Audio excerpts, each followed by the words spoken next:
प्रिय विद्यार्थियों, मैं स्नेहलता देवी, सहायकाचार्य राजकीय विधि महाविद्यालय कोटा से और आप सभी का राजकीय विधि महाविद्यालय कोटा के यूट्यूब चैनल में हार्दिक स्वागत और अभिनंदन। और मैं आशा करती हूँ कि आप सभी स्वस्थ होंगे, सुरक्षित होंगे। इन्हीं शुभकामनाओं के साथ शुरू करते हैं पर्यावरण विधि में आज का टॉपिक। जैसा कि आपको पता ही है, अपना टॉपिक चल रहा है कि संविधान में पर्यावरण से संबंधित क्या क्या प्रोविज़न हैं, क्योंकि ये टॉपिक थोड़ा लंबा है। इससे संबंधित प्रावधान हैं वो मूल अधिकार में भी दिए गए हैं और नीति निर्देशक तत्वों में भी दिए गए हैं और मौलिक कर्तव्यों में भी दिए गए हैं।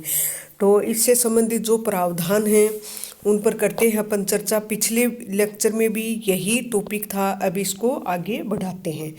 कि राज्य और पर्यावरण संरक्षण की बाध्यता।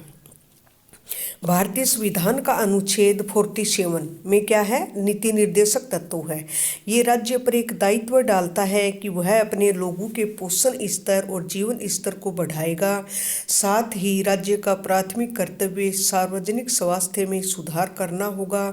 यह राज्य की जिम्मेदारी है कि वे उस उद्देश्य को छोड़कर शराब और नशीले पदार्थों का सेवन न करें और जो जीवित प्राणियों के स्वास्थ्य के लिए हानिकारक हो सकते हैं, उनके जीवन के लिए एक जो बड़ा खतरा पैदा कर सकते हैं, उनके लिए मतलब राज्य पर दायित्व डाला गया है कि उनको रोकें।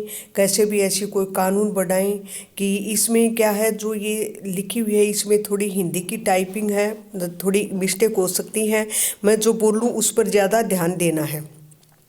तो भारतीय संविधान का अनुच्छेद 47 ये कहता है कि राज्य का एक दायित्व है कि वह अपने लोगों के पोषण स्तर और जीवन स्तर को बढ़ाएगा। पोषण स्तर और जीवन स्तर को तभी बढ़ा सकते हैं जबकि नशीले पदार्थ वगैरह हैं इन पर रोक लगे या पर्यावरण को शुद्ध रखें। पर्यावरण को शुद्ध कैसे रखा जा सकता है, क्या क्या प्रावधान किया जा सकता है, क्या क्या मानक निर्धारित किए जा सकते हैं।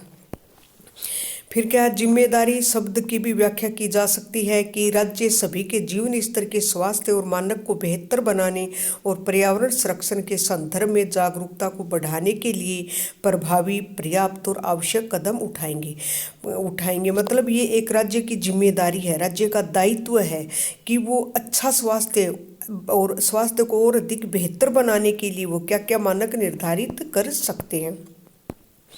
पर्यावरण में प्रदूषण का स्तर लगातार किस वजह से बढ़ रहा है, कैसे पर्यावरण गिर रहा है, इसके क्या क्या कारण हैं। उदाहरण के लिए जल प्रदूषण है, वायु प्रदूषण है, नदियों में अशुद्ध पानी हो रहा है और न केवल देश के प्राकृतिक संसाधनों को प्रदूषित कर रहा है बल्कि नागरिकों के स्वास्थ्य को भी बहुत ज़्यादा प्रभावित कर रहा है। इससे पर्यावरण को संरक्षित और सुरक्षित रखने के लिए और बेहतर कदम उठाने की आवश्यकता है। इससे संबंधित एक महत्वपूर्ण केस है हामिद खान वर्सेस मध्य प्रदेश। इस मामले में राज्य में हैंडपंपों से पानी की आपूर्ति करने में लापरवाही की गई थी। नागरिकों को भारी नुकसान हुआ था जिससे उनके स्वास्थ्य पर व्यापक असर पड़ा था। इसलिए राज्य की ओर से इस घोर लापरवाही के कारण यह माना गया कि राज्य अपने मूल कर्तव्य या जो भी नीति निर्देशक तत्व हैं इनको निभाने में विफल रहा है।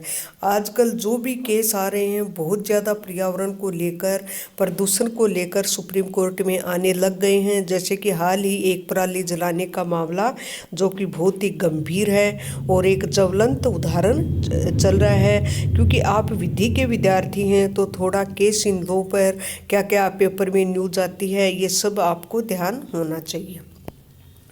वर्ष 1976 में संविधान में संशोधन किया गया, 42वें संविधान संशोधन 1976 में। इस संशोधन के बाद अनुच्छेद 48 ये क्या है, ये भी नीति निर्देशक तत्व है को पर्यावरण को संरक्षित और सुरक्षित करने के लिए बेहतर प्रावधानों को वहन करने के उद्देश्य से संविधान में डाला गया था। इसका प्रमुख कारण क्या है कि क्यों डाला गया, पर्यावरण की रक्षा और सुधार के लिए राज्य पर शुल्क लगाता है। कि मतलब ये किससे संबंधित है, अनुच्छेद 48A 1A वन्य जीवों की रक्षा करता है। पर्यावरण की, यदि पर्यावरण शब्द को अपन सोचें तो बहुत ही अधिक व्यापक है। इसका मतलब है कि राज्य न केवल संरक्षणवादी होने की भूमिका निभाएगा बल्कि पर्यावरण के सुधार के लिए पर्याप्त उपाय भी करेगा। ये आर्टिकल भी क्या है, राज्य पर एक प्रकार का दायित्व डालता है कि वो वन्य जीवों को सुरक्षित करने के लिए, सुरक्षा करने के लिए क्या क्या प्रावधान कर सकता है, क्या क्या कदम उठा सकता है। प्रत्येक प्राकृतिक संसाधन इस देश के अन्य प्राकृतिक संसाधनों के साथ जुड़ा हुआ है। जंगलों को सीधे प्रदूषण मुक्त हवा प्रदान करने के साथ जोड़ा जाता है। ग्लोबल वार्मिंग को कम करने में मदद करता है। जल संसाधनों के साथ भी जुड़ा हुआ है।